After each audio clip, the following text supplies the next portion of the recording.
Hi everyone, and welcome to the first video of 2020. I hope you had a great Christmas and a new year, and you got plenty of new items. So, where are we now? Well, this is going to be a short video as I'm trialing out CyberLink PowerDirector, and if you're watching this video, it's worked. Now, there will be coming up just a shortish video just updating you on what I've done on the back scenes. As you'll see, they're now on three sides.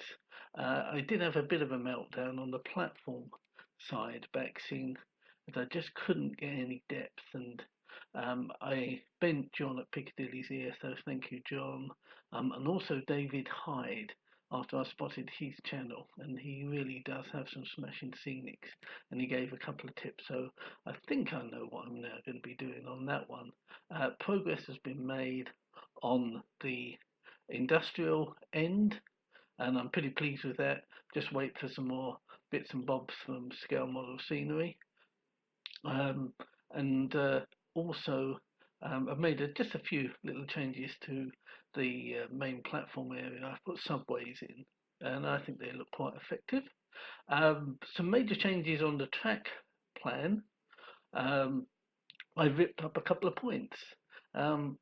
You might remember that coming out of the main platform on what is the down line, there was a point, and then it went off to a spur and a joining track, and it didn't really work. So I pulled that out, and that is now turned into quite a long siding, which I can get in a engine shed and a refueling area, and that will be for the factory loco. As I say, the video coming up will make sense of that. I've also decided that the smaller station has gone. It just didn't work. There was only room for a couple of locos. It was on a bend. Uh, yeah, it was just there for the sake of it. And it also was a very short distance between the main station to the secondary station. So what we've got now is a just a platform for the bubble car or rail car, and that shuttles between the two stations, and I think that works all right. Gives me a bit more room for scenics, and it's also enabled me to put the curve to fourth radius, or 24-inch on the Paco track setter. But as I say, the upcoming video will show that. Couple of little updates on, I suppose, up and coming purchases. Now, pop into comments. You can shoot me down in flames if you wish. But I was just having a think, and I put an order in for a Hatton 66 C-Mix. And I was just thinking £265 pounds for the sound version. That's the one I put the order in. I could get two of the Hornby 66s, and yeah, I know it hasn't got the lights and it hasn't got the details, but as I've done previously, I could get one of their 66s for about £75, another £35 for a TTS decoder, and yeah, the quality is not the same, but what's that, £110, £115, I can get two of those for less than one, and that's what I've done. So as I say, shoot me down in flames if you wish. That'd be fair. I'm hanging out for the Acura scale Deltic, and I'd rather pay the money for that. So yeah, call me stupid, but that's a decision that I've made. So yeah, pop your comments down. Couple of shout outs. Obviously, as usual, John at Piccadilly for being so helpful, and somebody to bounce things off of. But also, I've found a new channel, which is Jane at Burnside Trains. Um, and yeah, they looks excellent. So, very good on the scenery side. So that's one to look out for. So there we go. That's what's been happening. Couple of more videos that will be coming up. Next week I'm off to the Erith annual model railway show down in Longfield.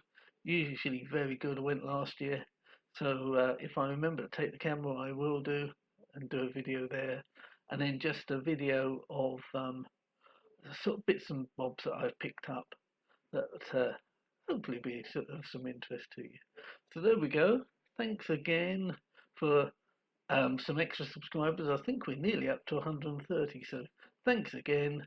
And if you are watching and you're not a subscriber, please subscribe, ding the bell, like the video, and there we go. So that's great, and catch up with you soon. Happy modelling. Hey, what's been happening, you may ask? Well, as you can see, I'll just pan across.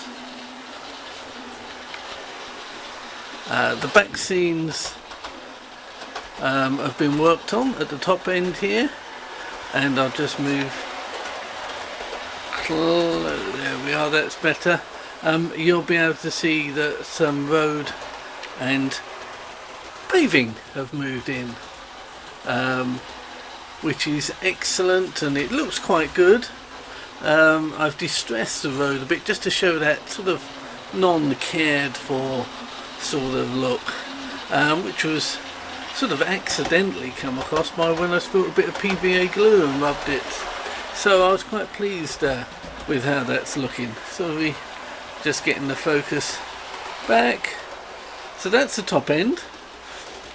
Excuse the mess, but you'll see at this side I've now got a back scene here, and I'll let you know what plans I've got, but basically it's going to be Metcalfe shops and houses along the back there.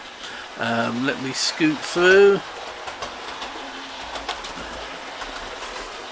and here I'm going to have railway arches with shops above, but again I'll explain that into a separate video.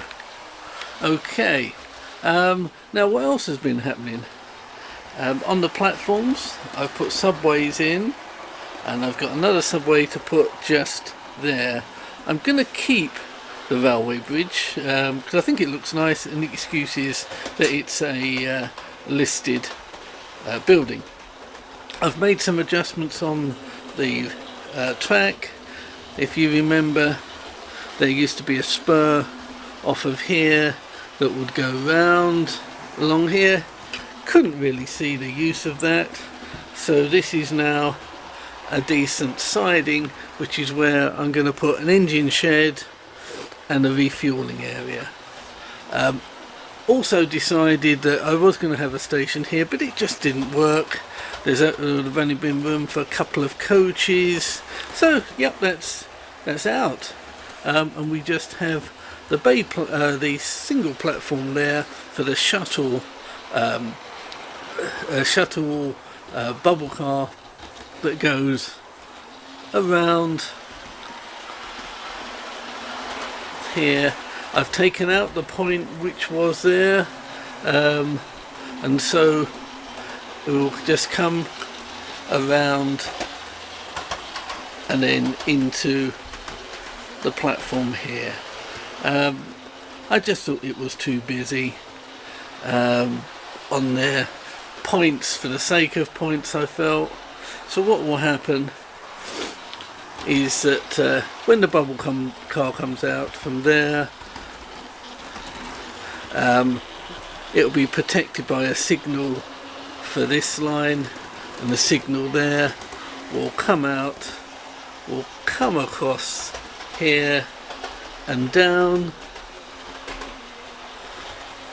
and in, and when it wants to come out, it will be protected by signals here. Okay, I hope that makes some sense to you. I just felt that it would improve things. Also, what it has enabled me to do is here is where we don't have to worry about a platform, I can make this into I made it into a false radius curve. So that's the updates. I'll just show you the Hornby 156. Got it only really because of the RAF livery, which I love. Here, let's have a look at it going round. And then coming up through the station is a Bachmann 108 in Network Southeast. Got that from eBay. It's an oldish model. To be honest with you, it's looking slightly aged, but I'm happy with it. It runs well. Directional lighting. So yeah, all in all, quite happy. I'll just pop a lower shot, see if we can get that in.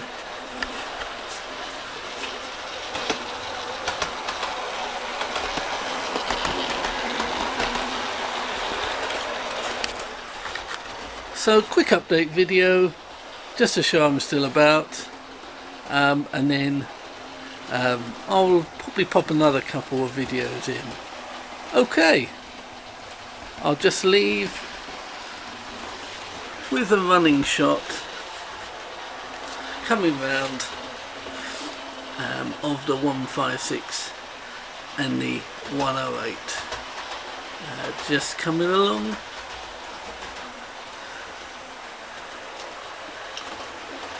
Here we go.